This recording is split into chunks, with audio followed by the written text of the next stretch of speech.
Muting my mic.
Your voice is coming through on the live feed on Facebook.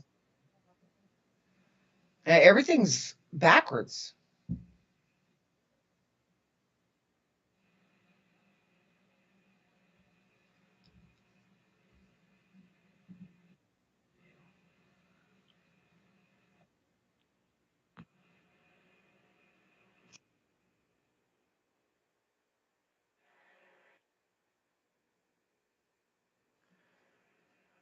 It's backwards on Facebook.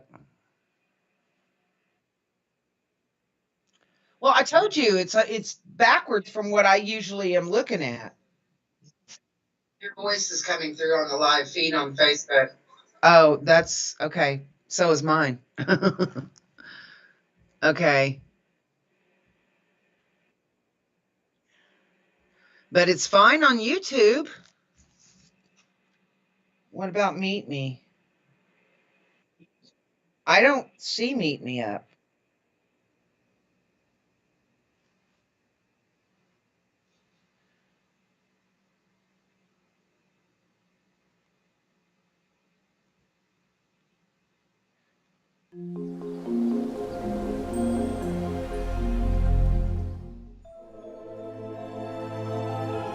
Everything's backward on the screen.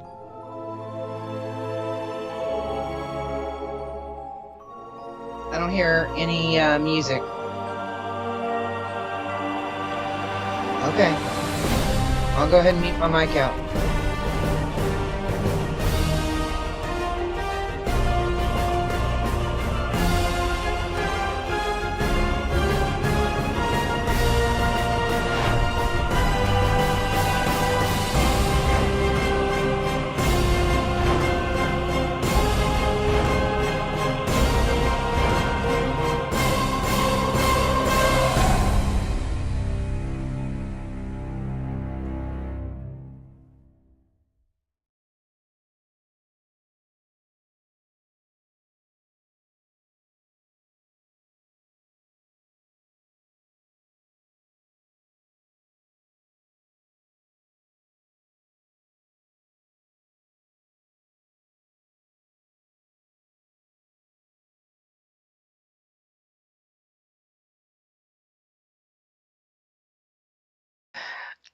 Praise the King. Welcome to Believer Central World Update. I'm Lisa Dennis Sparks, and you're watching Christians United Broadcasting Network.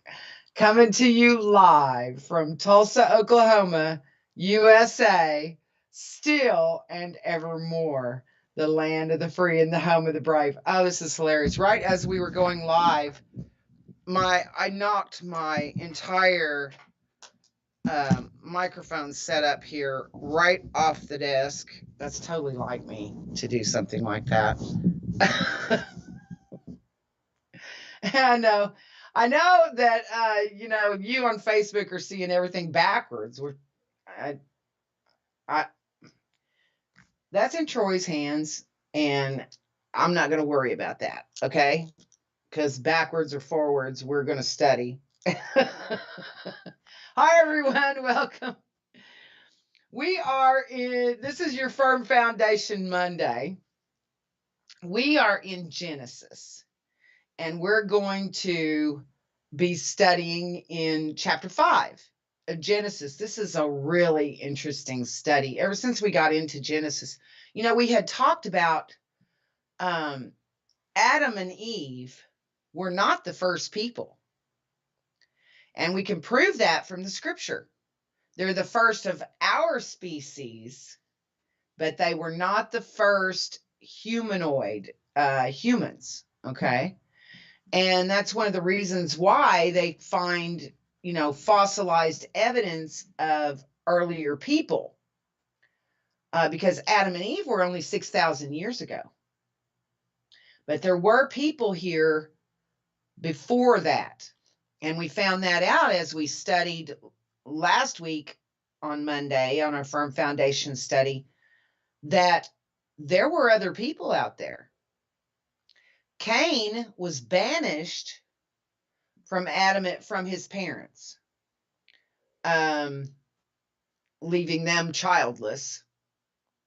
And he went to reside in the land of Nod, and he found a wife, and he found a whole race of people out there that he recruited to build a city for him.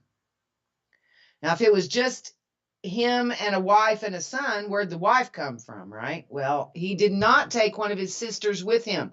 And I've heard it explained that way in the past. This does not indicate at all that was the case. Also, we know that that Cain was Adam and Eve's child. Eve did not have any kind of a relationship or encounter with the serpent. I've been asked that several times. No. The seed of the serpent is the tares. Okay. In Matthew 13:38, it says, "The field is the world. The good seed are the children of the kingdom, and the tares are the children of the wicked one." Okay. Now, the people that were here before God created Adam, they were more like another form of animal. They thought like animals do. Your basic self-survivalist kind of programming in their minds. Just basic self-survival. They didn't have a living spirit that was capable of compassion and mercy and forgiveness. And those are higher things that are of God. Those are fruits that he bears. But these people were what I really think is that they were kind of a body with just basic programming, not capable of higher thinking. And Adam, God, he was not a descendant of those. See, God formed his body himself, Adam's body, and then breathed into him a living soul. He became a living soul.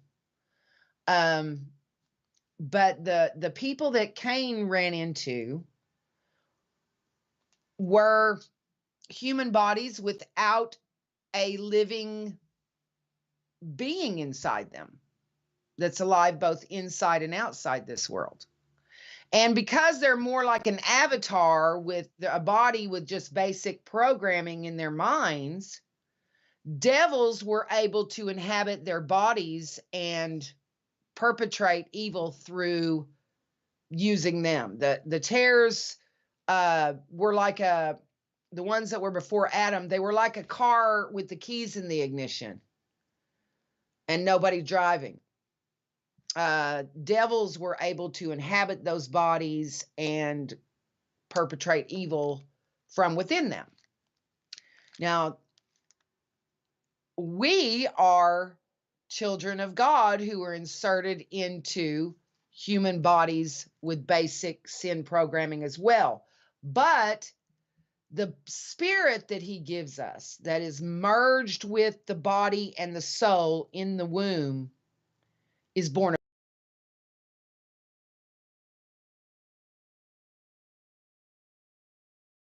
first of our species, children of God. But of the tares, he was not the first humanoid to walk the earth. And we found that out here as we saw that Cain was banished, and he was worried that anybody who would find him would slay him. Well, who's out there to find him except his parents, if there were no other people? There were lots of other people out there, okay? So God made the tares first. And when it says Satan, Satan plants the tares. See, God plants the good seed and Satan plants the tares. Well, the tares were just kind of like avatars with no driver inside them. And what Satan plants is an evil spirit. He plants the evil spirit within the empty avatar, if you will, of the tares, and devils are driving them around. Well, in the children of God, you have a living person who is projected in and merged with these bodies. And so, yes, we have the body and the basic programming, but we also have a living spirit within us that is capable of higher thinking and communing with God. So, does that make any sense? Hi, everybody. Now, this is a really interesting study if you go back, because, a lot of people will disregard the validity of the word because they say, well, Adam and Eve weren't the first people. Well, that's right. They weren't. But there's a lot of pastors and churches and teachers that teach that Adam and Eve were the first people.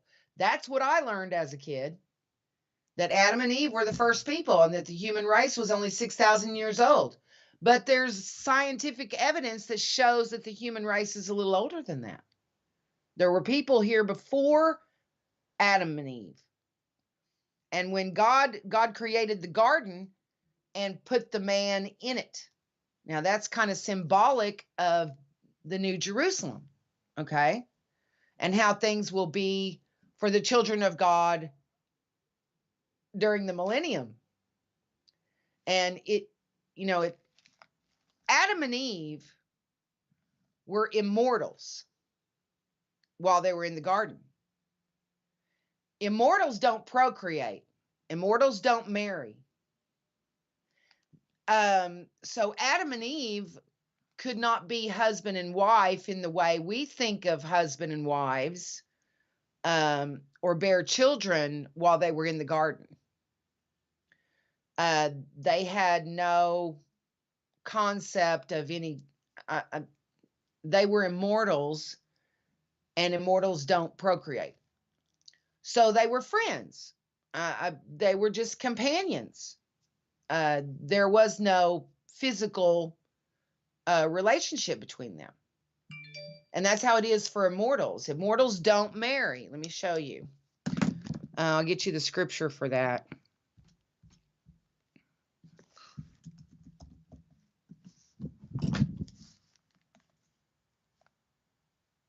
Oh, okay.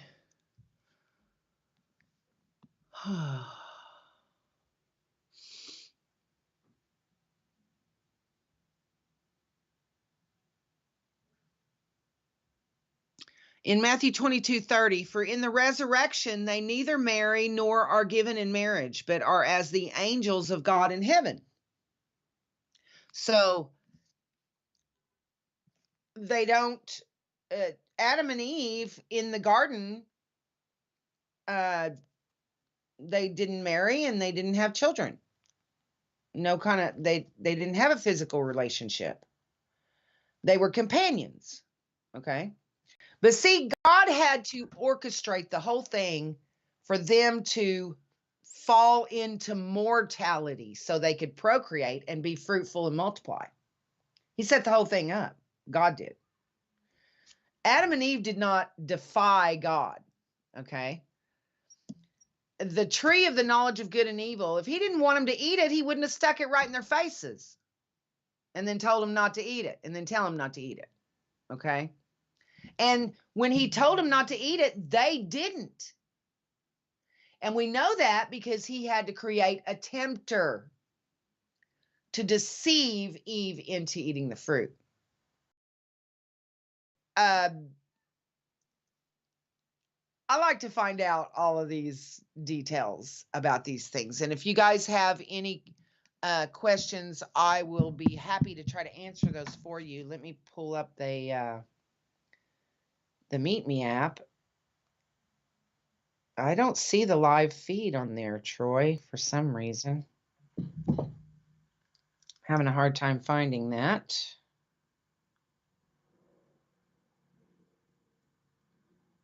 I guess I'll have to find it. I don't see you guys on Meet Me yet. I'm going to have to figure out how to find you. Oh, there it is. I'm just looking at it the wrong way. Okay. Technologically challenged there. I'll just put you over here so I can see your comments and your questions. Oh,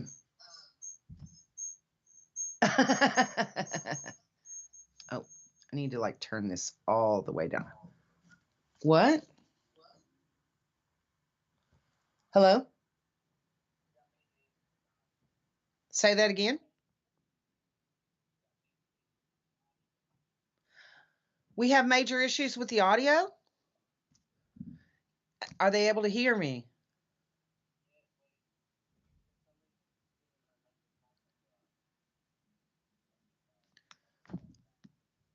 Are you saying we're going to hear doggies again today?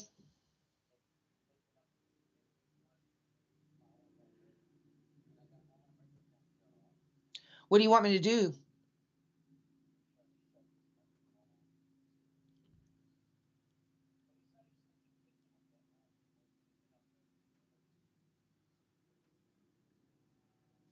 What do you want me to do?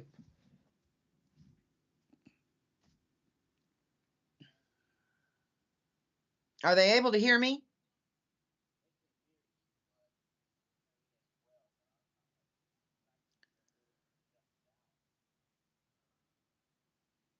So are we going to have a situation like Friday?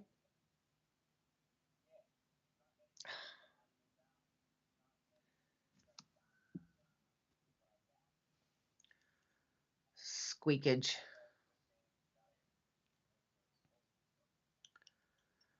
Okay.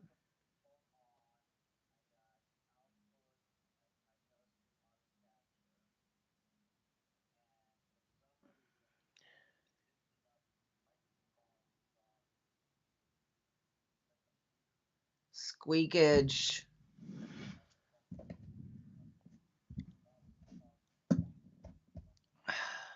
Okay. Well,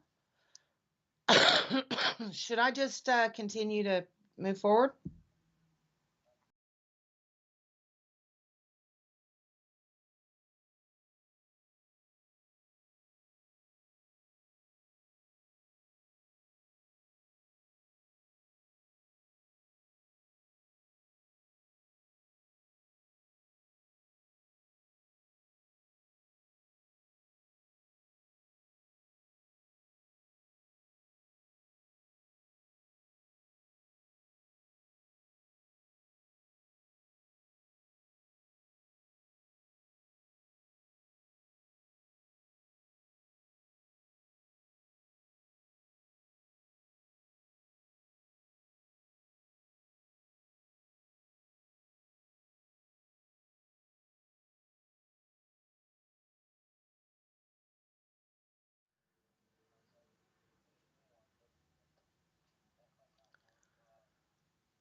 I can see, I've got subtitles on. I can see everything you're saying. I can see everything I'm saying.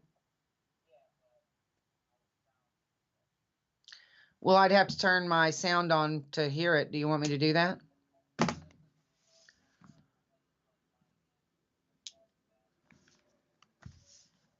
Okay, well, I'm going to just keep pushing on, okay?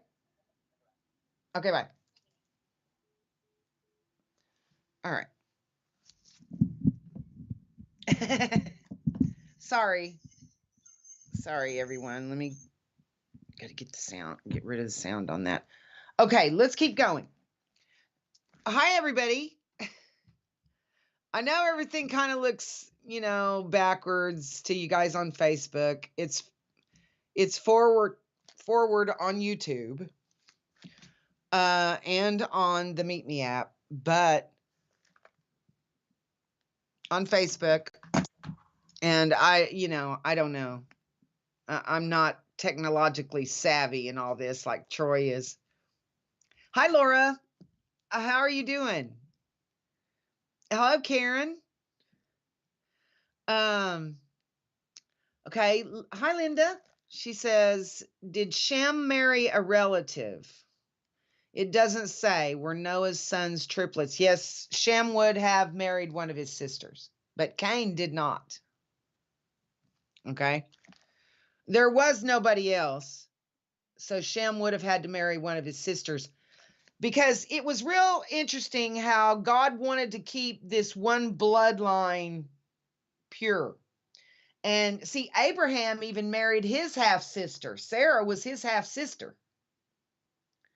And when Isaac wanted a wife for his when Abraham wanted a wife for Isaac, he sent Eleazar back to his own people to get a wife from his own bloodline.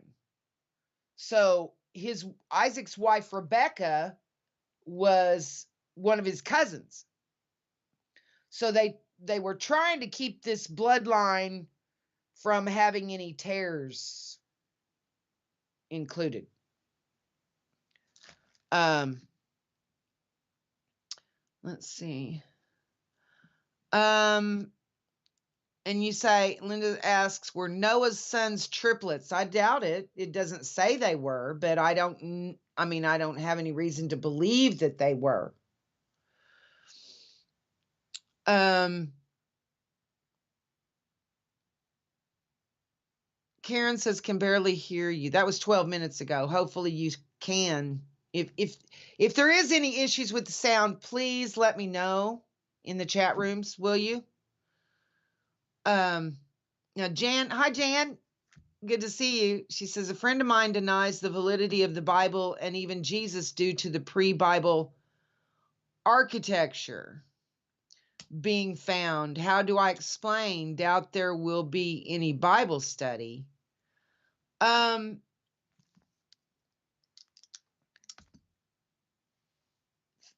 Through the past 2,000 years, the enemy has done all he can to alter the scriptures. Okay? But God has promised us that he would preserve his pure word for us.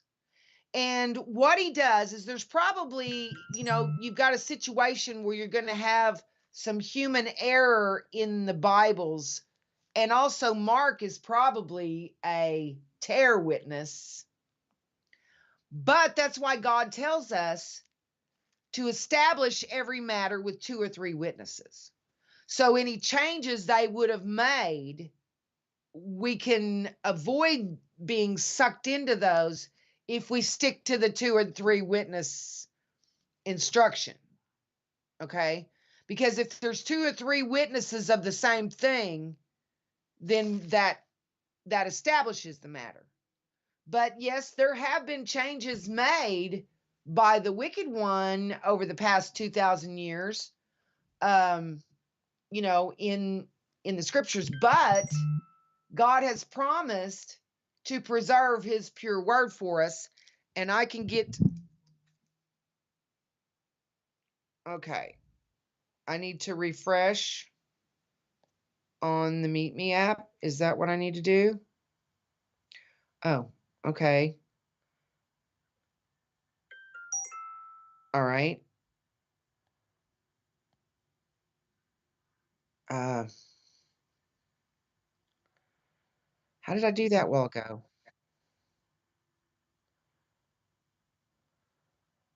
There we go. Oh, okay. So you refreshed it. Very good. Okay. Hopefully that they can find us again.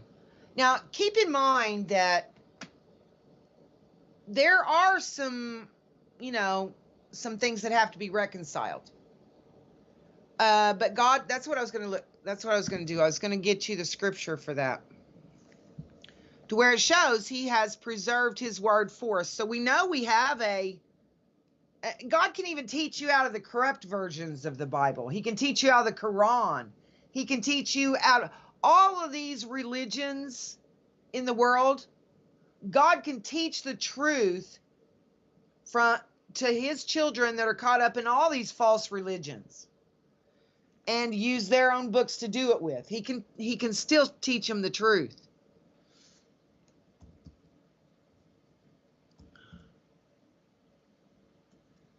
Okay, let me get you that scripture here.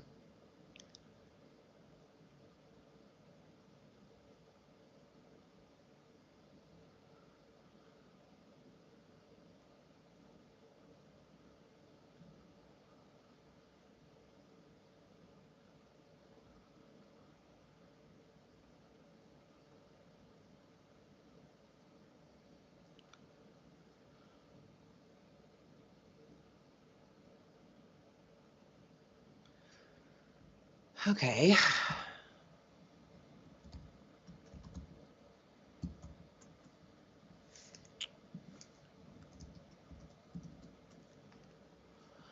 Okay, Psalm 12, verses 6 and 7. It says, "The words of the Lord are pure words, as silver tried in a furnace of earth, purified 7 times. Thou shalt keep them, O Lord. Thou shalt preserve them from this generation forever." So He has said that He will preserve, that His words are pure, and that thou shalt preserve them from this generation forever. His words are preserved. We just have to find them and study, okay, to validate them.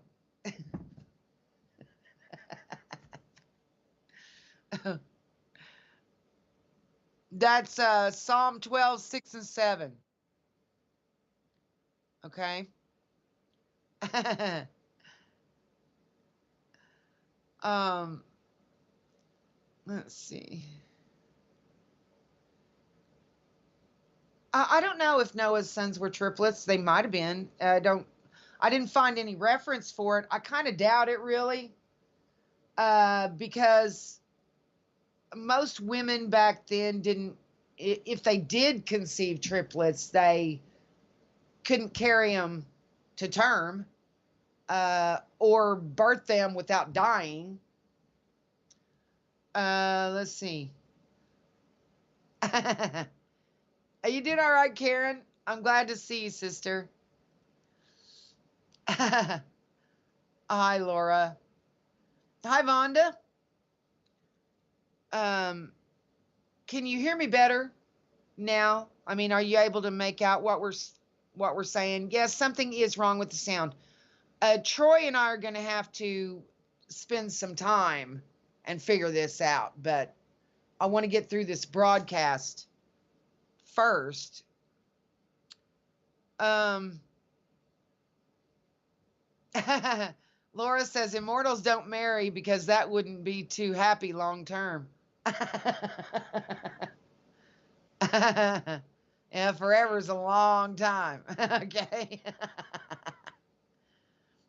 Okay. hopefully, yeah, it's gonna your sound is gonna seem kind of echoey. We had the same issue Friday. We're gonna have to get Troy and I are gonna have to spend some time and figure this all out. I mean, he's the genius. So, hi Kathy, you doing all right? Linda says by Genesis 3:16 it would seem Adam didn't have authority over Eve when she ate from the forbidden fruit. Well, he wasn't even there. He wasn't there. So we don't know. Now,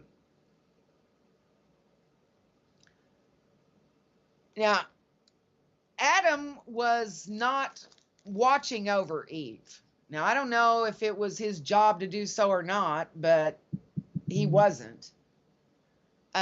Which is why the serpent had a chance to beguile her. So that's kind of how that works. I'm glad you're hanging in there, Laura. It's good to see you. Are you doing all right, Vonda? I'm always glad to see you, sister. Hi, Sandra. Always good to see you, Sandra. Okay. Oh, hi, Nancy. Hey, girl. How you doing? I'm so glad to see you. Yes, Troy's aware that he can still be heard. It's a problem because it means if the dogs start barking, then you're going to hear doggies again, like Friday. I really, really hope that won't be the case. It was very distracting. Linda says, why I think so is because the firstborn sons are mentioned by name, starting with Shem for several verses prior. Well, Shem was actually third born. You know what I mean? Or no, not Shem. I'm sorry. I'm not thinking about Shem. I'm thinking about Seth. Seth was third born. Shem, Ham, and Japheth. If that's their birth order, who knows? But what we can see throughout the genealogy is even with Adam and Eve is that the firstborn son is flesh. That's Old Testament. Doesn't mean that it's that way now.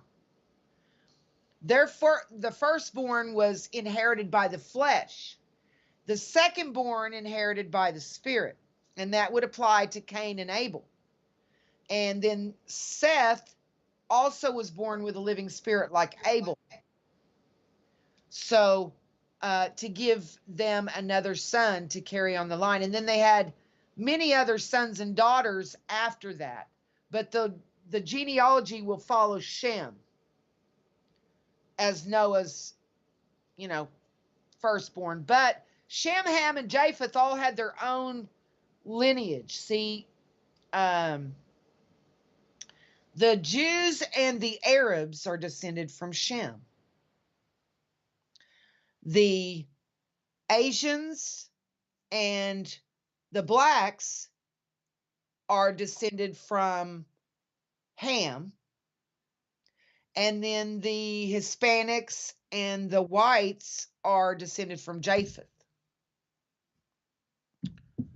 So, or Latin, that's all Japheth. Japheth was, well, I'm not sure I really want to go that direction in what I'm doing, but we're going to get there. We are going to get there. Yeah, Seth. Right, that's my mistake.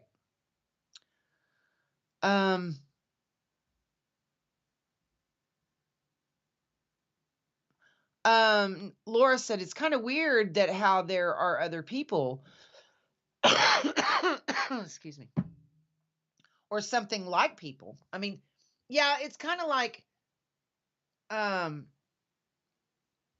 you had prototypes, perhaps, But Adam was not descended from those other humans. God formed his body of the dust of the earth. He was born grown up. He wasn't born as a child. God created him as an adult. So Adam and Eve were never children, never little children. They were little children here, kind of in a grown up body. It's interesting, though, isn't it? How that is. Everybody doing okay over here on YouTube? Hi, David. uh, David says they were identical twins. She was a female version of him. Oh, puke. Adam and Eve. Eve was taken out of Adam's body. So the two of them together as one being was that Adam was all in Adam. So he created Eve within Adam when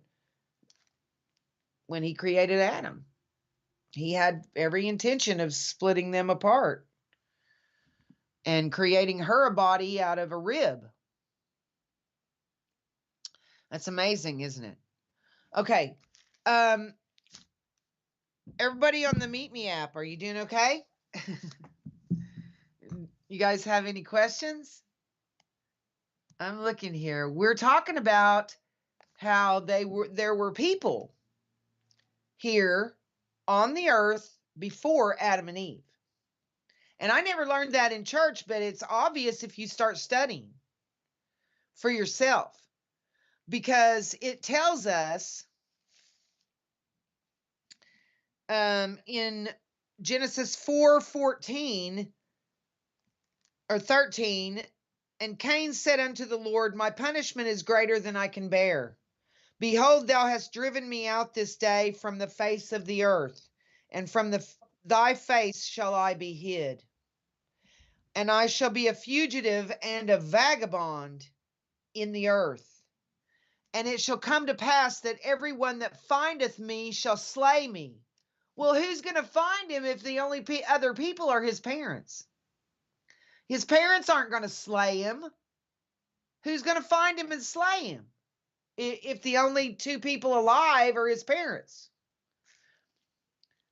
And it says here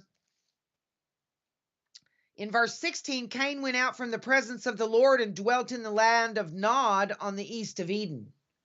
And Cain knew his wife, and she conceived. Well, where did she come from? Where did his wife come from? And bare Enoch, and he builded a city. And I've heard a lot of people say that he took one of his sisters with him, which there's no record of that.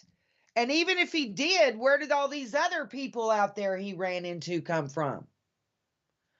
It says Cain knew his wife, she conceived and bare Enoch, and he builded a city and called the name of the city after the name of his son Enoch.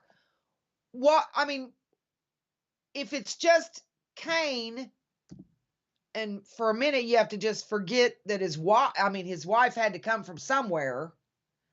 You don't build a city for three people. Okay. He recruited these people that he found out there, and evidently Adam and Eve and their kids knew these other people were out there. Okay. But God gave them a dread to where they stayed away from Adam and Eve and their family, even after they were cast out of the garden. So it's interesting, though, isn't it? He built a city, called the name of his city after his son Enoch. But there were other people. And science has shown us that they have found skeletons and things that would be older than Adam and Eve. Okay. So now we know why. Hi, Treasure. That's sweet. Thank you. Hi, Gunnar. Mr. DD, welcome. Living Fit. Nice you. A Money, Carlos, GMC, Randy Beck, Locklear. I know your names. I'm sorry, I can't really. Some of the names, are a little different. So, but I'm saying hi to all of you guys on the Meet Me app. Welcome to the show. Okay, we're studying in Genesis. We're doing our Firm Foundation Monday, and we're picking our study up in Genesis chapter 5. Now it says, this is the book of the generations of Adam. In the day that God created man, in the likeness of God made he him. Now the tares weren't created in the likeness of God. Physically, they had the 2 arms, 2 legs, but Adam was created in the likeness of God. And the word is, let us make male and female in our image. Well, when you're saying our, it's not 2 different people. You've got one God in 3 persons, 3 presenting himself in 3 different ways. One God. Okay? He is the invisible Father, life, energy, consciousness. And outside of everything that he's created, he's the only thing that exists. Life, energy, consciousness. Well, he manifested himself, created heaven, manifested himself a throne, and sits upon it as God the Father. But he also created himself a human body and stepped into that and walked among us as the Son. And his spirit, life, energy, consciousness, he is the spirit. Okay? The spirit's kind of like talking to somebody on the phone.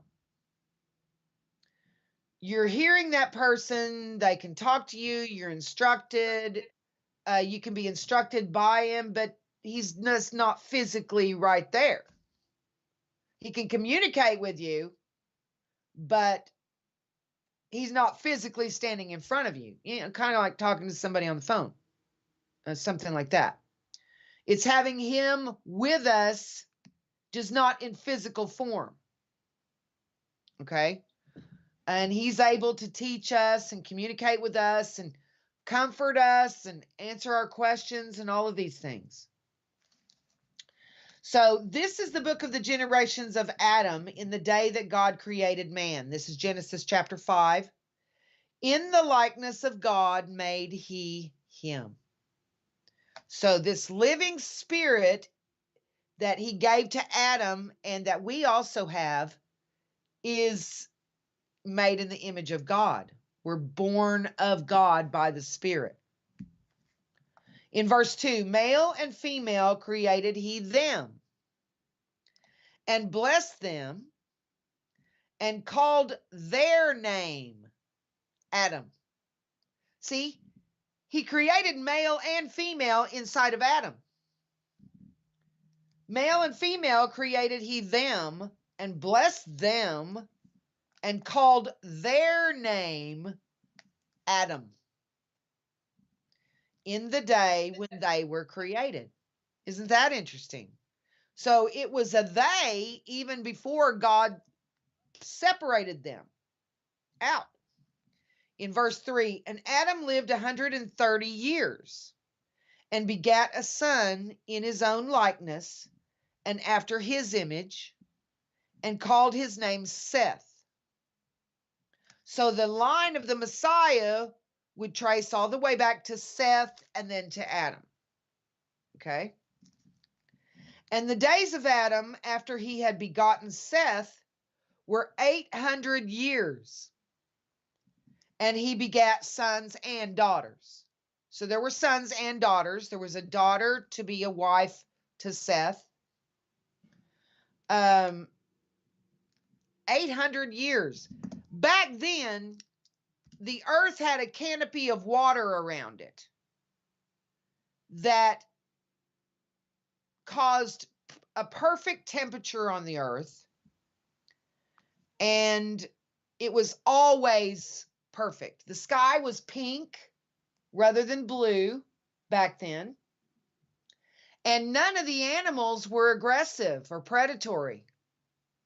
They didn't, there were no carnivorous animals. The lion would lay down with the lamb right next to it. The lion would drink milk or eat grass, or they were not predatory at the time.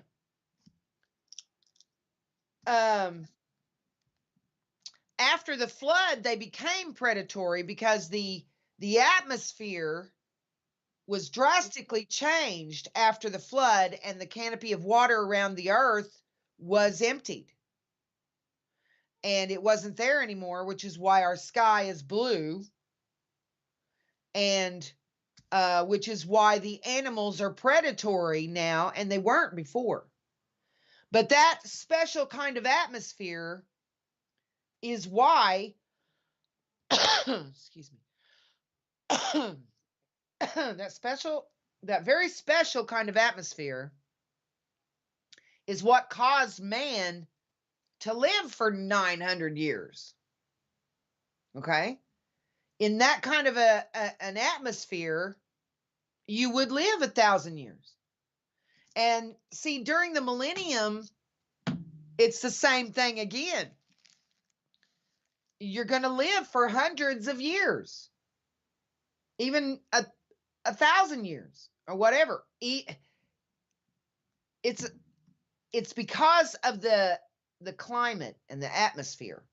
See, back then there had never been any rain on the earth. The earth was watered by a mist. Remember, we read that.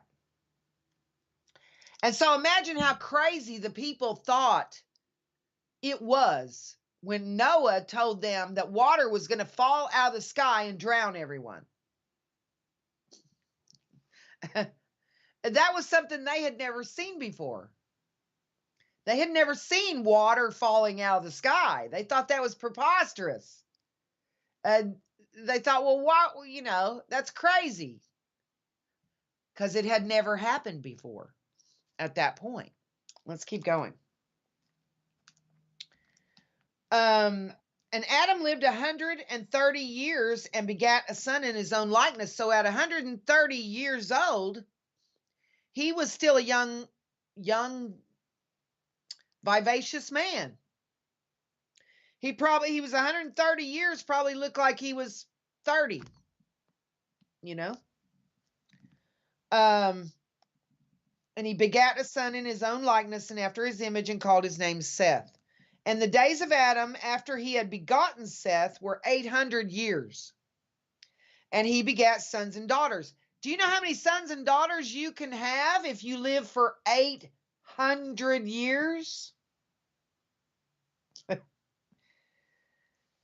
I would say dozens, hundreds possibly. Okay? And all the days that Adam lived were 930 years. He was 930 years old when he died. And it was because of the atmosphere, at the time. There was no, everything was different. Okay? In verse 6, and Seth lived 105 years and begat Enos. So do you see a pattern here? Noah was 135 before he gave birth to Seth. Seth was 105 when he gave birth to Enos. So at 100 years old, you're still young. And it tells us that is how it'll be in the millennium too.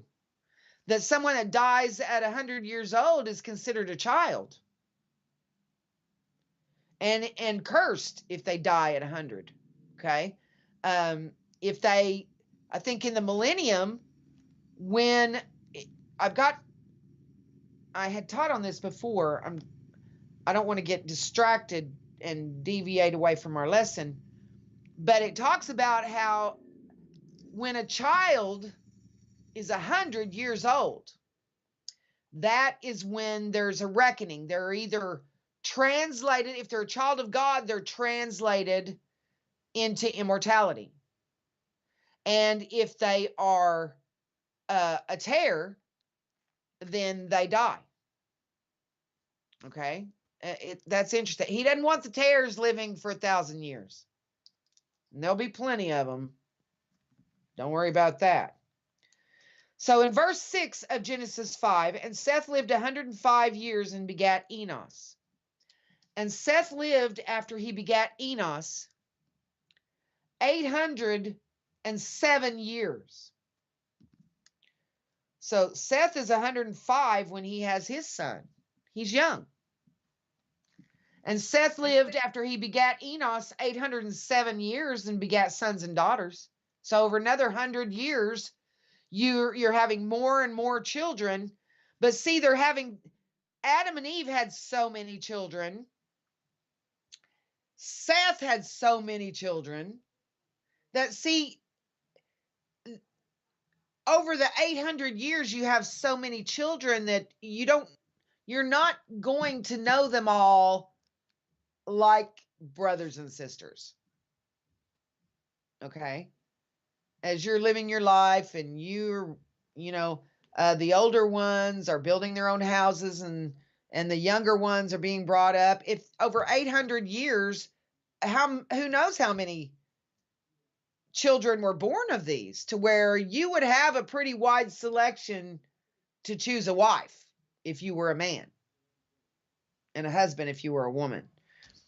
Yeah, they were related, but they didn't really know each other well. They didn't all live in the same area. They branched out and expanded. And, just like Isaac and Rebekah were cousins, but they had never met until Eleazar brought her home to be Isaac's wife. So, yeah, they were cousins, but they had never met each other. Okay? They didn't grow up together and play together as children and all that. Okay? So that kind of takes some of the out of marrying a relative.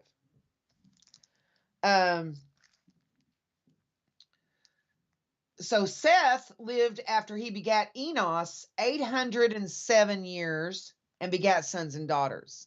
And you can have a ton of kids in that time frame, and your kids are having kids. So see, Adam and Seth they were alive to see their great grandchildren. I mean, they would still be alive to see many generations. Okay. And all the days of Seth were 912 years. He lived 912 years. How about that? Adam lived 930 years. Seth lived 912 years. In verse 9 of Genesis chapter 5. And Enos lived 90 years and begat Canaan. And Enos lived after he begat Canaan. Canaan would be Noah's grandson. I mean, not Noah, Adam's. Enos would be Adam's grandson, born of Seth. Enos lived after he begat Canaan 815 years and begat sons and daughters. So over this kind of period of time, you're looking at quite a population explosion here. And yes, all these people are related and all trace back to Seth, but they don't know each other. And so it's not like an incest kind of thing. You know what I mean? In verse 11 of Genesis chapter 5, and all the days of Enos were 905 years. How about that? So if you've noticed, these first three generations, You have Adam lived 930 years. Then Seth, he lived 912 years. Then Canaan lived So Enos lived 905 years. So 930, 912, and 905. They're getting a little less each time. The one that lived the longest was Methuselah at 969 years old. Wow. And that's a story in itself. Okay, and we'll get to that. So all the days of Enos were 905 years and he died. And Canaan lived 70 years and begat Mahalalel. And Canaan lived after he begat Mahalalel 840 years and begat sons and daughters. And all the days of Canaan were 910 years. 910. And he died. And Mahalalel lived 65 years and begat Jared. So he was only 65 years old when he had his first child, which was, these other guys were double that in age before they bore children. So Mahalalel lived he was 65 and begat Jared. So see, at 65, you're looking like you're 18. You know what I mean? And Mahalalel lived after he begat Jared 830 years and begat sons and daughters. And all the days of Mahalalel. Okay, I anticipate a problem since. Hello. Yes, ma'am.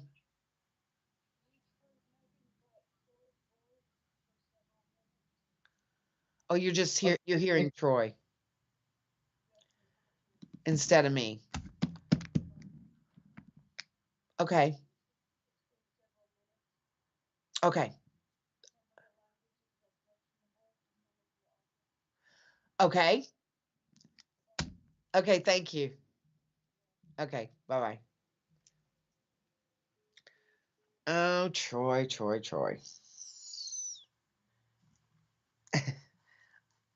Hang on just a sec, okay?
Okay, everyone. Sorry about that. I understand that you're hearing Troy instead of me. and listening in on his private conversations, which anyway, I don't know what we're going to do about this.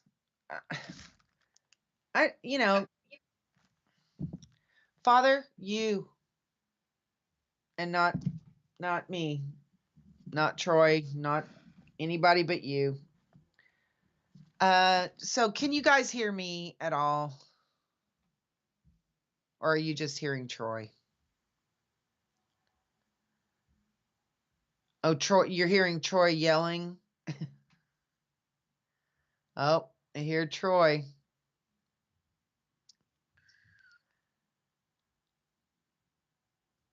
Yeah, you can still hear Troy even when he's talking to me on the phone, huh? Well, Reekage. Well, I don't know what to tell you. Can you guys hear me at all? You're not. I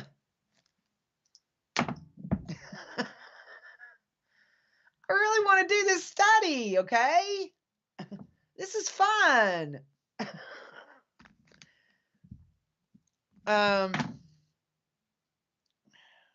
Reekage, squeakage, squawkage, carnage, total annihilation.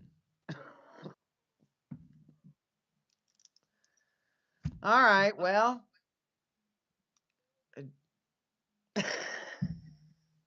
Troy, don't get us kicked off for language now.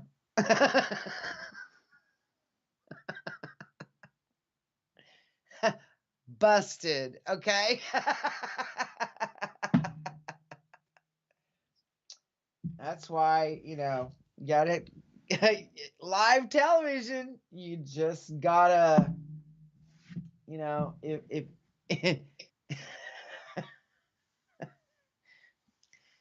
if you step a little bit off the path, everybody knows it.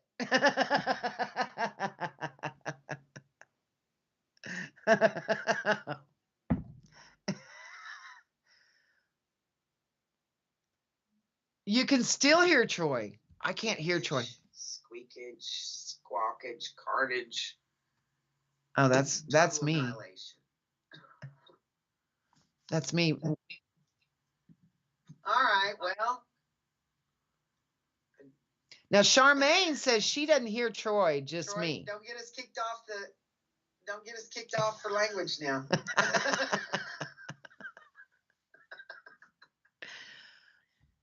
That's YouTube. Busted. So okay. Let me see if I can hear him.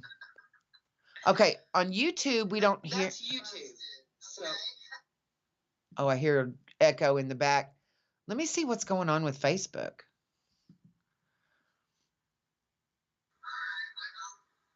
Testing. Let me see if I can hear you. It's Facebook. Okay, on YouTube we don't.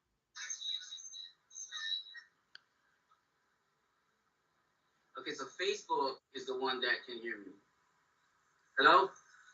Hello, Troy. Hello? I can hear you. I can hear you coming out of the live feed. Facebook can hear me. Yeah. Facebook can hear me. And they're hearing everything you say, evidently. Oh. Right, so I'm gonna have to lip it with. Okay, so I apologize. I apologize for the inconvenience of my vocals at this moment, and I'm gonna have to read what Lisa says in the live feed. So she's gonna start. I'm gonna read it out of her lips.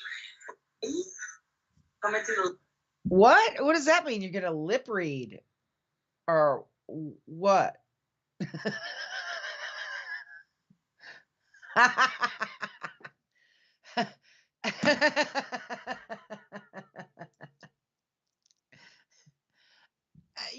Just as we were having fun. Just as we're having fun and getting into our study. Well, God has a sense of humor, doesn't he?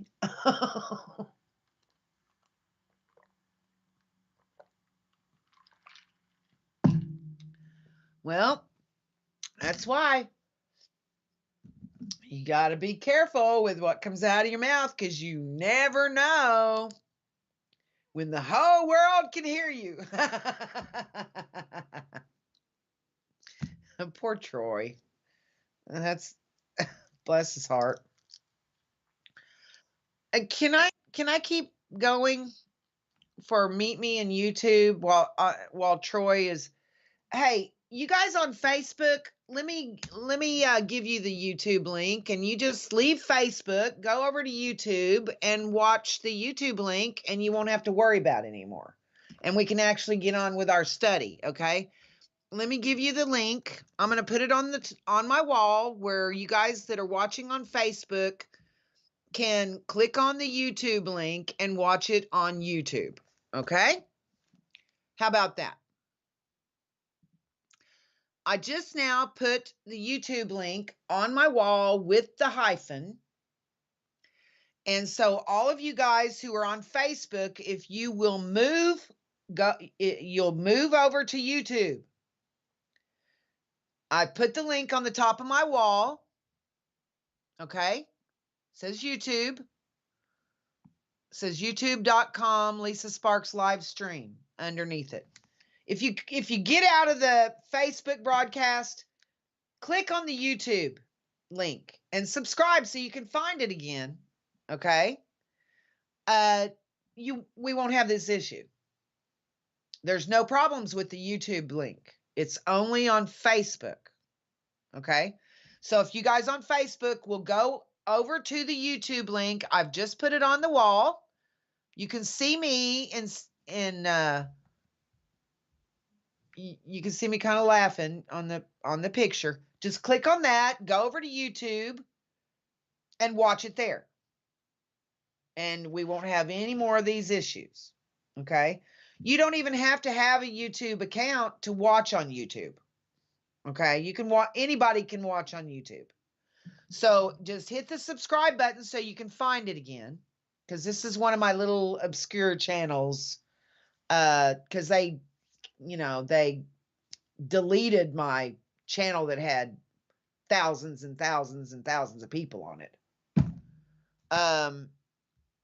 So this is just one that we use for broadcasting, but go to the YouTube link if you're watching on Facebook, because the Facebook broadcast, we might as well just take that down. There's no reason. Troy, why don't you just take Facebook totally down for today? And we will just broadcast on YouTube and Meet Me. Okay? He says we're good now, but if you don't want any more problems, watch it on the YouTube link. Okay? Let's keep going. Everybody good? All right. Hi, Charmaine. Are you doing okay? Yeah, we're fine on YouTube, and we're fine on Meet Me. Now, I don't know about Facebook, but I don't care about it. I just want to get back to our study. Okay, so here we are. We're in Genesis chapter 5. And thank you, Linda, for letting me know that, because we don't want Troy to be, any more embarrassed than he already is. So let's thank you for letting me know. In verse 17 of Genesis chapter 5, all the days of Mahalalel were 895 years, and he died. So he lived 895 years. And Jared lived 162 years and begat Enoch. And Jared lived after he begat Enoch 800 years and begat sons and daughters. And all the days of Jared were 962 years, and he died. Now that's a long time. He's the one that lived the longest before Methuselah came along, because he was 962, and 969 is the longest anybody ever lived. In verse 21 of Genesis 5, and Enoch lived 65 years and begat Methuselah. So there's another young one having a child at 65. And he begat Methuselah. And Enoch, now see this Enoch here, the eighth from Adam, he's the one that was raptured. Now, he did this one, that the one descended from Adam, did not write the book of Enoch. The book of Enoch was written by Enoch, grandson of Cain. So you want to avoid that book.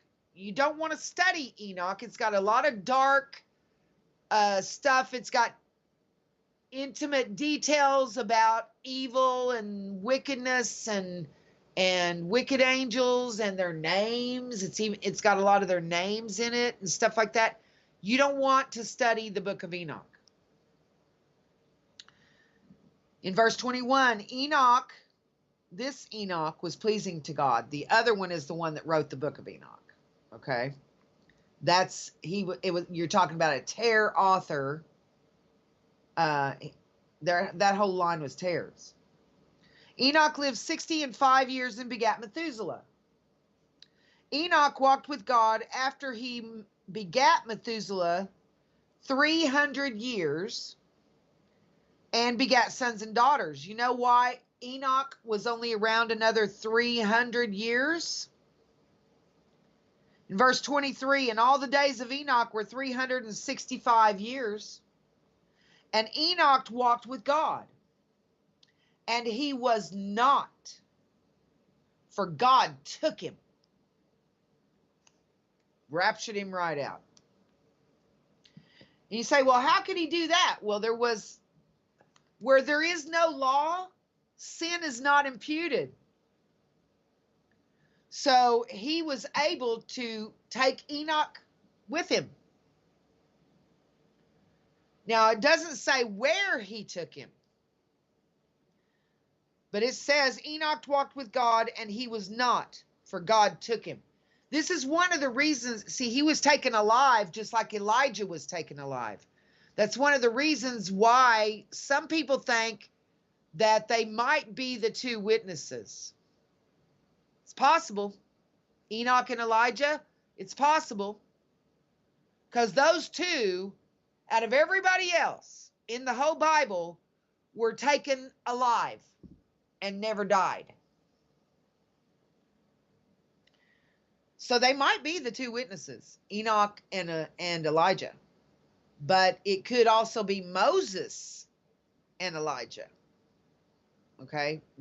Because it was Moses and Elijah that appeared on the Mount of Transfiguration with Jesus, and Peter, James, and John saw Moses and Elijah and wanted to build them each tabernacles, a tent or whatever, some kind of a shelter. So we don't know where Enoch went. You know what I think? I think it's possible that both Enoch and Elijah, since they never died, see, flesh and blood can't inherit the kingdom. But I think what happened is Enoch and Elijah are waiting in the Garden of Eden. It's another realm. You know what I mean? Like heaven's a realm, hell's a realm. Right here where we're at, this is a realm. Abraham's bosom would be a realm. The Garden of Eden would be another realm. It's possible because flesh and blood can't enter heaven until after Jesus. Well, this is before Jesus. But since there was no law, sin was not imputed at that point. Now, that doesn't mean that it specifically says that nobody had ascended or descended from heaven prior to Jesus. Okay? As far as, you had angels and stuff like that. Yeah, they come and go. But as far as people goes. So I think it's possible that Enoch and Elijah were taken.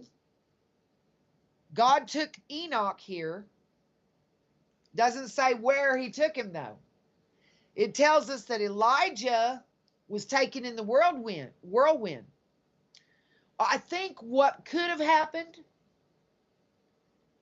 see, they're mortal and alive still. So I think God would have had to take them and put them in the Garden of Eden, where the tree of life is. Because if they're mortal, they would have to eat of the tree of life to stay alive all these thousands of years, until it's time for them to go as the two witnesses. It's possible. Possible. It could be Moses and Elijah, but Enoch and Elijah are the two that were taken out and never died. Moses, see, he died. Moses died. But Enoch and Elijah never did. So, but see, to live as a mortal without being translated all these thousands of years since then, they would have to have access to the tree of life to do that. So I think God put them possibly in the Garden of Eden to wait until they come as the two witnesses. It's possible. Everybody okay over here? Everybody good?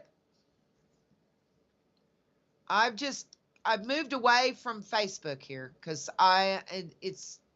it's causing too many interruptions. So I'm not, hopefully we're, is that better? If you watch the YouTube link and get away from Facebook, we don't have these issues. It's Facebook. See, on the Meet Me app, we don't have these issues with the sound. We don't have these issues with the sound on YouTube either, just on Facebook. So heck with Facebook. We need to kind of move away from that anyway, don't we? And into other better venues. So in verse 24, and Enoch walked with God, and he was not, for God took him. So Enoch and Elijah are the two that never died. It's possible. I mean, we can also, it's also possible that it's Moses and Elijah, because they appeared on the Mount of Transfiguration. But how would the disciples know who these guys were? By looking at them. I mean, there was no photographs and things back then. They see two men. How do they know that's Moses and Elijah? Maybe they heard Jesus say their names or something. I don't know. In verse 25. Well, and one more comment about that. On the two witnesses, you have a situation where they do these miracles. Well, they turn the waters to blood. Well, that was something Moses did when he was dealing with Pharaoh. Turned the water to blood. And that's another, and he was on the Mount of Transfiguration. So, but Moses died. These two, it's appointed unto man once to die. But there are the cases where people die more than once. Like Lazarus. Okay? Lazarus died and was brought back. And when Jesus brought him back, he wasn't immortal. He was brought back to mortal life. So unless Jesus took Lazarus with him when he left, which we don't know, it's a possibility, but unless he did, Lazarus would have had to die again.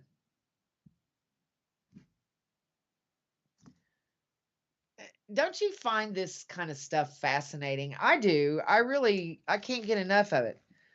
So Enoch walked with God, and he was not, for God took him. And those two witnesses, they turned the water to blood And I'm drawing a blank. Anyway, they are able to inflict the 10 plagues on of Egypt on the world as often as they want to. But Moses is a possibility, but Enoch's still alive. So it could be Enoch and Elijah as the two witnesses. We'll find out, won't we? Although Jesus said that John was Elias, and John didn't know it. So it's possible that, the two witnesses could be Enoch and Elijah and not even know it, because John didn't know it. We'll just have to see how that works out. In verse 25, and Methuselah lived 187 years. 187 years. And then he begat Lamech. So he waited longer before he had his first child. So he lived 187 years and then begat Lamech. In verse 26, and Methuselah lived after he begat Lamech 782 years and begat sons and daughters. And all the days of Methuselah were 969 years. And he died. And the reason they could live that long was because of the atmosphere. Things were different back then. But after the flood, there was a dramatic reduction in how long people lived after the flood. And then there was a further reduction to 120 years. After the flood, it was reduced to 120 years. Then in King David's time, it was reduced to 80 years. So for our time, it's an 80-year generation. Some live a little longer, some less, but it's an average of 80 years that people have lived since King David was here. And that was before Jesus, remember? So it's been that way for a long time now. In verse 27 of Genesis chapter 5, and all the days of Methuselah were 969 years, and he died. And Lamech lived 182 years and begat a son. And he called his name Noah. Here's the Noah that built the ark, saying, this same shall comfort us concerning our work and toil of our hands, because of the ground which the Lord hath cursed. Let's look at that again. He called his name Noah, saying, this same shall comfort us concerning our work and toil of our hands, because of the ground which the Lord hath cursed. And Lamech lived after he begat Noah 595 years and begat sons and daughters. And all the days of Lamech were 777 years. That's pretty cool, isn't it? 777 years. And he died. And Noah was 500 years old. Get this. And Noah was 500 years old. And Noah begat Shem, Ham, and Japheth at 500 years old. Now, I don't know if they were triplets or not, but he had 3 sons when he was 500 years old. Now, see, it took him 120 years to build the ark. 120 years to build the ark. Wow, that's a long time. So Noah was 500 years old when he had his sons. He begat Shem, Ham, and Japheth. Chapter 6. Now, this is a really interesting chapter. There's a lot to dig out in this chapter. So, we may not move through it real fast, but we're going to pull all kinds of cool information out of these scriptures. In Genesis chapter 6, And it came to pass when men began to multiply on the face of the earth, and daughters were born unto them, that the sons of God saw the daughters of men, that they were fair, and they took them wives of all which they chose. Now, before we move forward from there, let's talk about this. The sons of God. This term is referring to angels. We have another reference we have several. Let me show you a few of them. And you can tell when you read those, there's quite a few, really.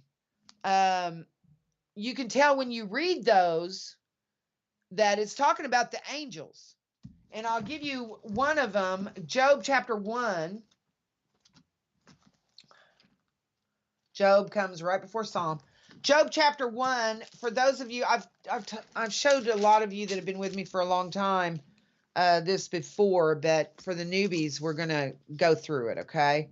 So in the term sons of God in Genesis is referring to angels.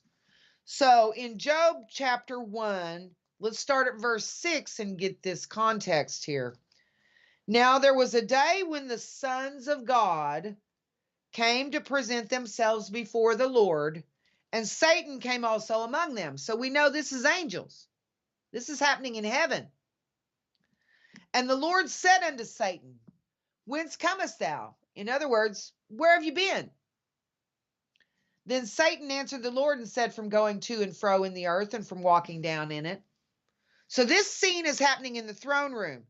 The sons of God term is applied to the angels. We have more. In Genesis 6:2, the one we just used, and in Genesis 6:4, let's go on to in Job 2:1, again there was a day when the sons of God came to present themselves before the Lord, and Satan came also among them to present himself before the Lord. Now, does that sound like he's in rebellion to you? He's not. He does exactly what he's told. Now, in Job 38:7, when the morning stars sang together, he's talking about stars singing. See, you'll find that stars and angels are interchangeable. It's when it talks about the stars, in many cases, it's talking about angels rather than an actual hunk of rock in the sky. Okay. So Job 38:7, when the morning stars sang together, and all the sons of God shouted for joy. In John 1:12, now watch this. But as many as received him, to them gave he power to become the sons of God, even to them that believe on his name. Now, in this context, it's talking about us being given power to become like them, except only more. See, Jesus is Son of God, right? Angels were capital S, Son of God. The angels were small s, sons of God, is what they were referred to. But God didn't dwell in those angels. And God did dwell in his Son. So the term, the term is objective there. But we also have the opportunity to be like them in a way where we can be like Jesus. Now, he's always going to be king. He's always going to be God. He's always going to be the ultimate, right? But we can be living spirit in immortal flesh. And so I think that's what the term actually means. For us to become sons of God, it would be the living spirit that we were born from, and we would be given immortal flesh with all the cool upgrades. All right. So I think that's what he's talking about here.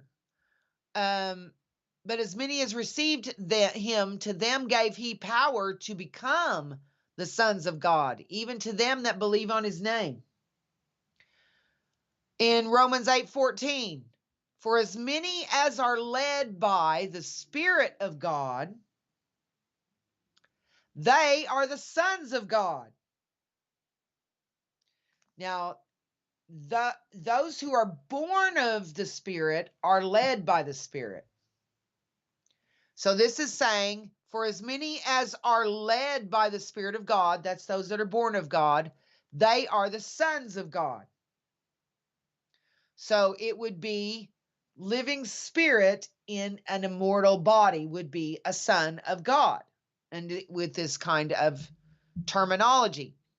In Romans 8:19, for the earnest expectation of the creature, that's creation, all of creation, waiteth for the manifestation of the sons of God. That's the glorious liberty of the children of God.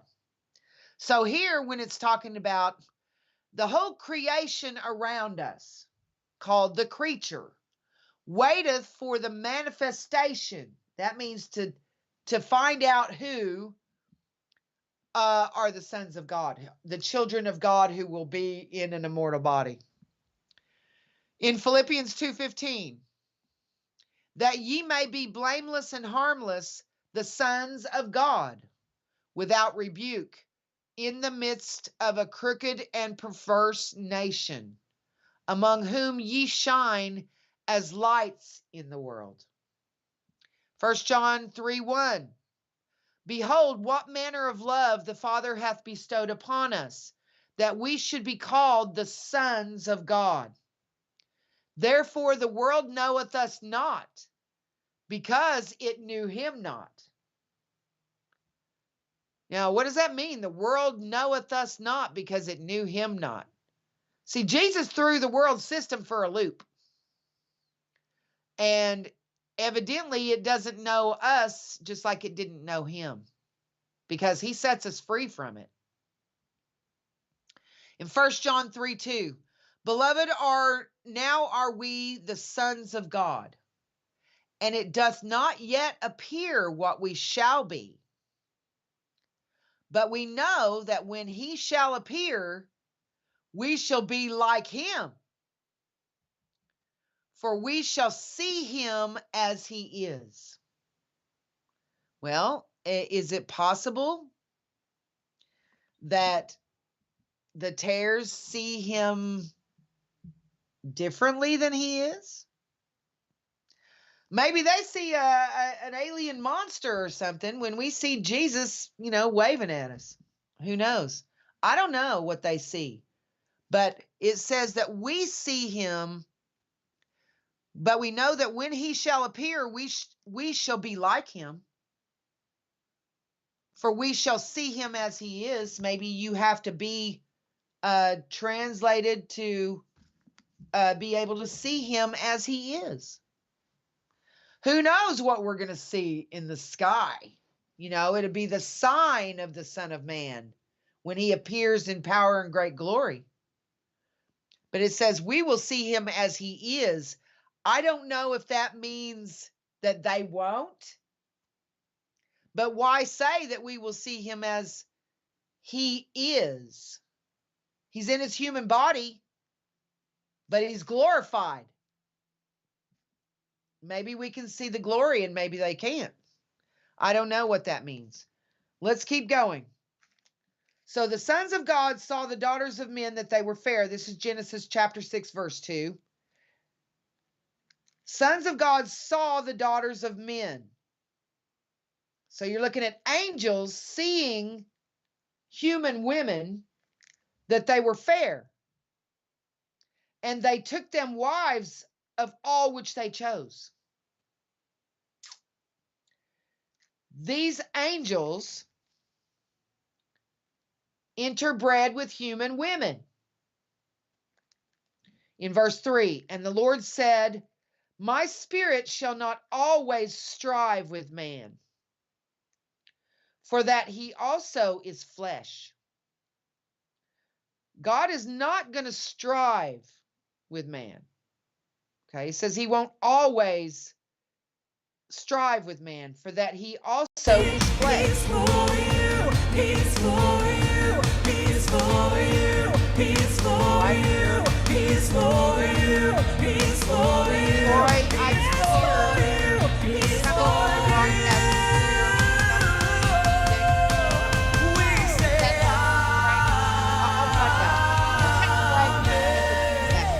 amen. If God is for us, who can be against us? Amen, amen, amen.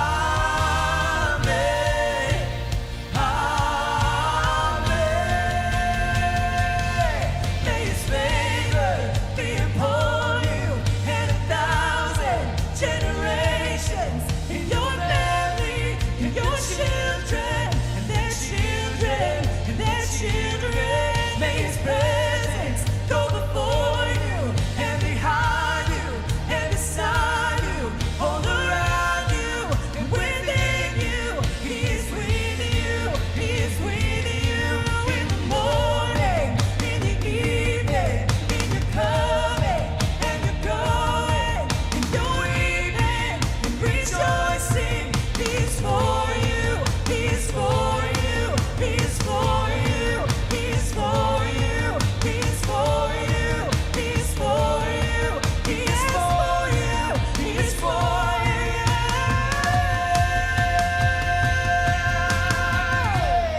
Oh, He is for you. Thank you, Jesus.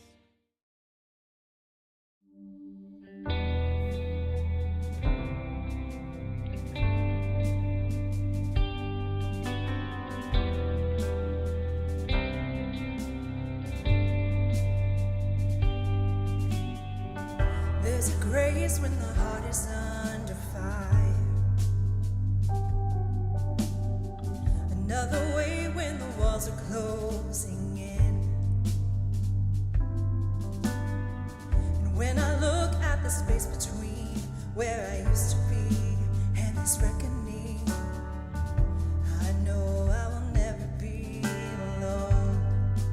Was another in the fire standing next to me. There was another in the waters holding back the seas. Should I ever need reminding of how I've been set free, there is a cross that bears the burden where another died for me. There is another in the fire. Oh, there is.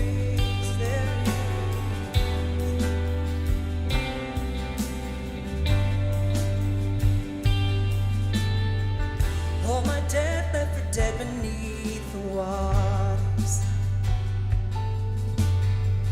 I'm no longer a slave to my sin anymore.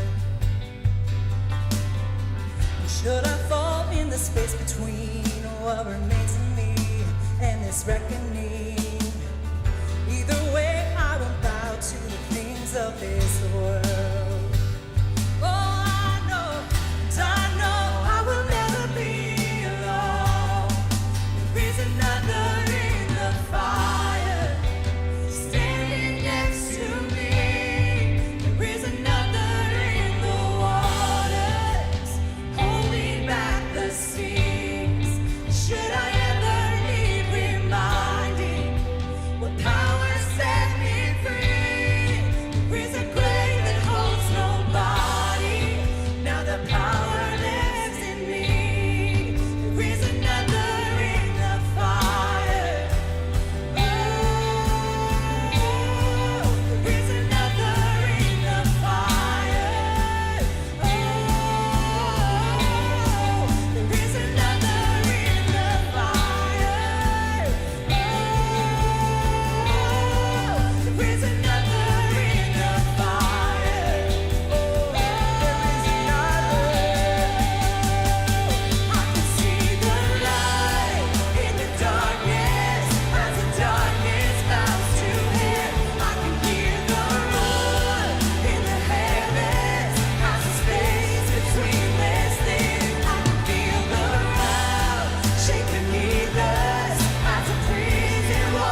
There is no other name but the name that is Jesus.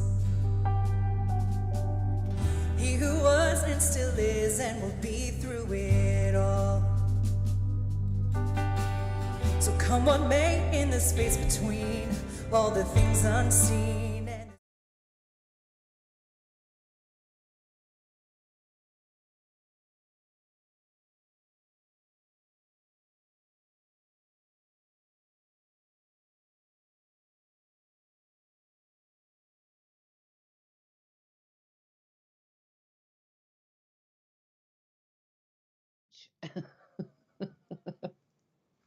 Okay, we're in Genesis chapter 6. And in verse 3, this is where God reduces the age right here. And the Lord said, my spirit shall not always strive with man, for that he also is flesh.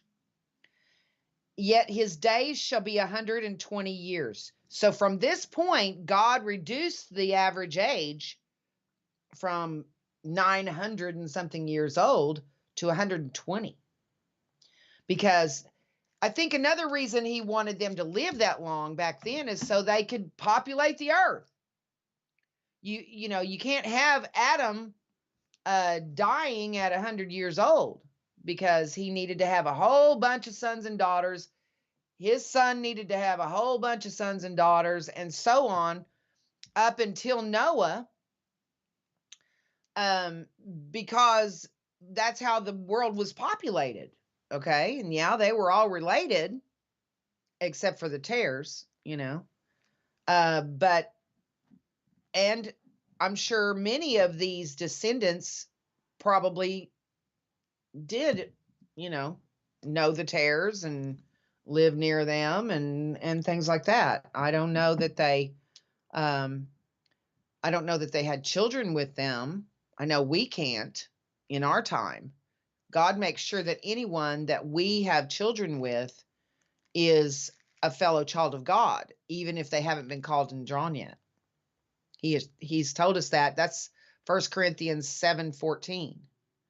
The unbelieving wife is sanctified by the husband. The unbelieving husband is sanctified by the wife.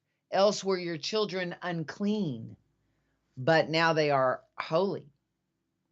And he's saying that he doesn't let you fall in love or bear children with someone who's not a fellow child of God, or else your children wouldn't be children of God. And he can't bear the loss of even one of his. He knows we can't bear the loss of any of ours either. So that's interesting, isn't it? So this is where he reduced the age to 120 years. In verse 4, there were giants in the earth in those days. Now, the giants weren't the angels. The giants were a species of their own. There is no procreating with a giant, okay? Some of these giants were like 35 feet tall. And the giants were still here in the time of Joshua, after they left Egypt and came into the promised land. The spies were sent in, and they came back saying, we're like grasshoppers in their sight. They were huge. But anyway, in verse 4, there were giants in the earth in those days. And also after that, when the sons of God, angels, came in unto the daughters of men, and they bare children to them. The angels weren't giants. They were human size. They were same size, compatible to be able to bear children with human women. And the same became mighty men, which were of old, men of renown. Now here's where your Greek mythology comes in to play. Because you had these angels that procreated with women. They were where you get Zeus and all this Greek mythology. And Rome had adapted all this mythology as well. These were their children, the children of the fallen angels and human women were mighty men. They were superhuman. They weren't totally human like we are. Okay. They were mighty men like Hercules and stuff, right?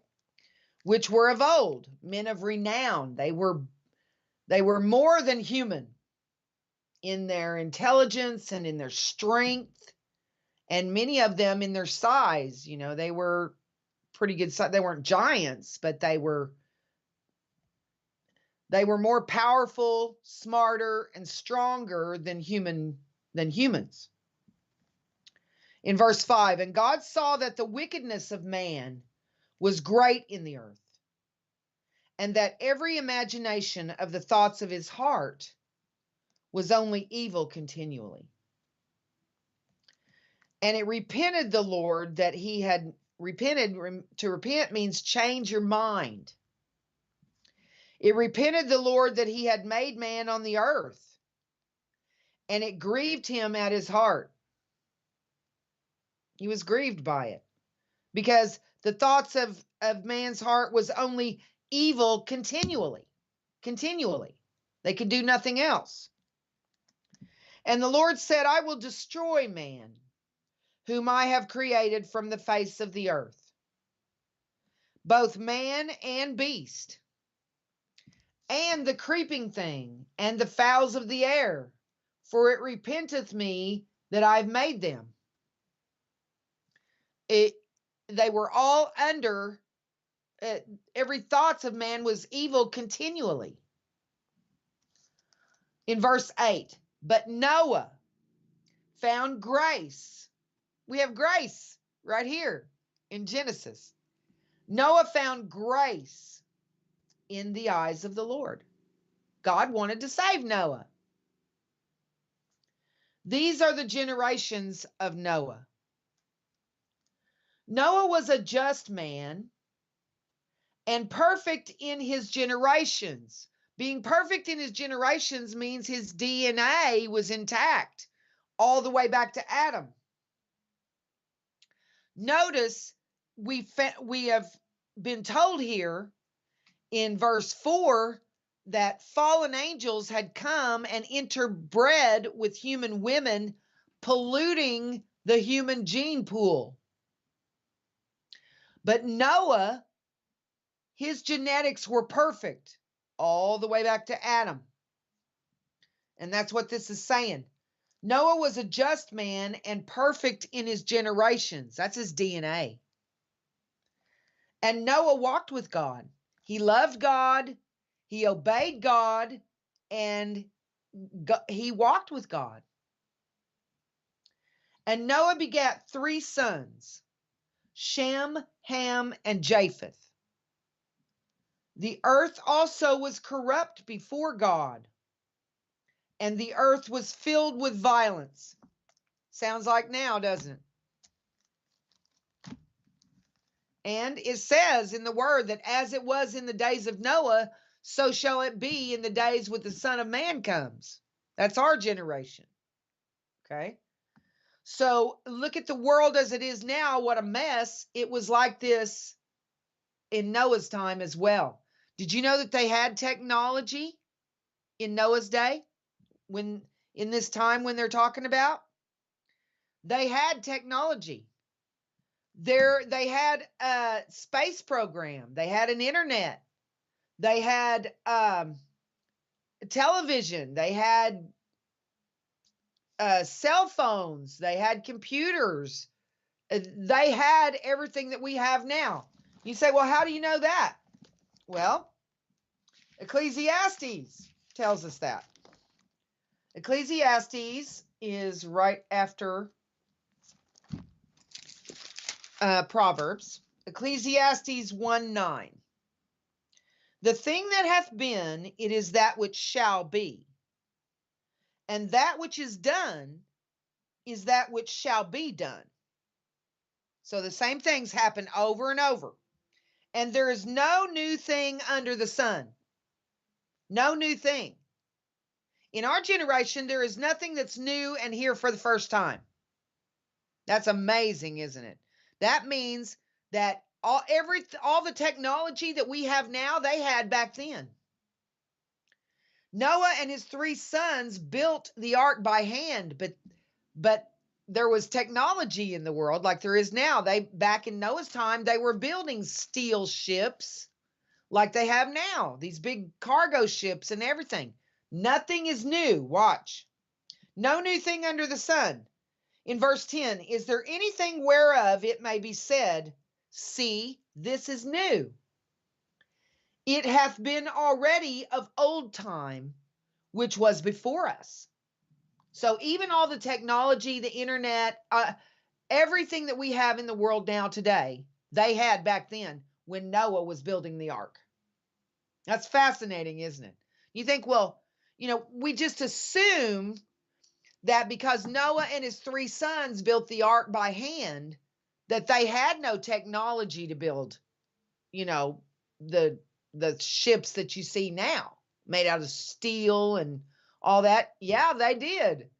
But all of those were lost in the flood. All of those big cargo ships and all of that technology they had was lost in the flood. But the ark was the only thing that survived because it was made out of a special kind of wood. The design of it, and because it was filled with, it was covered within and without with tar, with pitch to make it waterproof. It also had a lid on it, and it had had windows, but being deluged from above, it, that would have kept everything dry. The windows looked out toward the side rather than being open from the top. So it says here in Ecclesiastes, there is no remembrance of former things. Neither shall there be any remembrance of things that are to come after those that shall come after. So the same thing would apply to our generation. During the millennium, the people born during the millennium they'll be fascinated to hear the stories of what it was like when evil was ruling the world, because they won't have any reference of that. They'll be, wow, really? People killed each other back then? People stole from each other back then? People hurt each other back then? Wow. I mean, that will be a totally unheard of thing. And after a few generations, the people forget. See, when we first go into the millennium, we'll remember technology and all that because we were here to see it. But the generations that come after us, they'll have no knowledge of it. All they'll know is being born into the millennial kingdom when everything's awesome. They'll have no memory of what it's like for evil to rule the world or to be loosed in the world. They won't have any idea. But isn't that amazing? That's Ecclesiastes 1, 9 through 11, if you'd like to look that up for yourself. But there's nothing new under the sun. Everything we've got in our world, they had in Noah's time. And that's why it says, as it was in the days of Noah, so shall it be in the days when the Son of Man comes. For they shall be eating, drinking, marrying, and giving in marriage, as they were until the day that Noah entered the ark, and the flood came and took them all away. They had no idea. So they did have, I found that fascinating to learn that there was technology back then, like we have now. Because we just have assumed that since Noah and his sons built the ark by hand and took 120 years to build it, that they didn't have technology. Yeah, evidently they did. So back to Genesis. In verse 11, the earth was also corrupt before God, and the earth was filled with violence. And God looked upon the earth, and behold, it was corrupt, for all flesh had corrupted his way upon the earth, all flesh. And God said unto Noah, the end of all flesh is come before me, for the earth is filled with violence, through them, and behold, I will destroy them with the earth. Make thee an ark of gopher wood. The gopher wood it floats. Okay, it's very buoyant. Rooms shalt thou make in the ark, and shalt pitch it within and without with pitch. And this is the fashion which thou shalt make of it.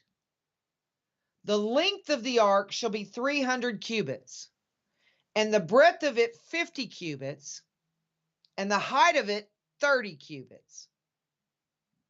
A window shalt thou make to the ark, and in a cubit shalt thou finish it above. And the door of the ark shalt thou set in the side thereof. The door was in the side. With lower, second, and third stories shalt thou make it. He had to be able to house all of the animals that God wanted to save, and those species. See, back then, they had the technology that we have now, which also means they had genetic experimentation going on way back then, just like we do now. And a lot of the mythology came from that. Just like they back then, when they were doing genetic experimentation, they were creating creatures that had never existed before. And you find them in mythology, like mermaids, okay? Mermaids were created as a hybrid. They combined the genetics of a man and a fish and got a merman and mermaid, okay? They combined other creatures too, like in mythology, you have a centaur, which is part man, part horse. Satyrs, part man, part goat. They were combining the genetics of man with other creatures and creating creatures that never existed before and that God didn't create himself. They were creating them like they're creating new creatures now, new hybrids. They're crossing things like spiders and monkeys and lions and I mean, they're combining all kinds of creatures, genetic material to make new creatures. So that's where, see, these creatures actually existed, not as a result of something that God wanted made, but as the result of man doing genetic experimentation. Man had corrupted the gene pool, even on top of the angels doing it. The angels corrupted it too, but man did the corrupting by changing the genetic structure of people from what God created it to be to something different. And that is why the flood. That's why the flood. He had to have a pure human line for the Messiah to come eventually. So he chose one man, Noah, who his genetics were still unpolluted. He saved him and his sons and his wife and his sons' wives and started all over with the pure genetics from Adam again in Noah, and wiped out all the rest of these hybrid creatures, wiped out all of these hybrids that were a cross between angels and men, and also those as a result of genetic experimentation. Oh man, we're out of time. I love you guys. God bless you. Thanks for studying with me tonight. Hope to see you on Wednesday at 7 p.m. Central right here on CUBN. And in the meantime, do right and risk the consequences.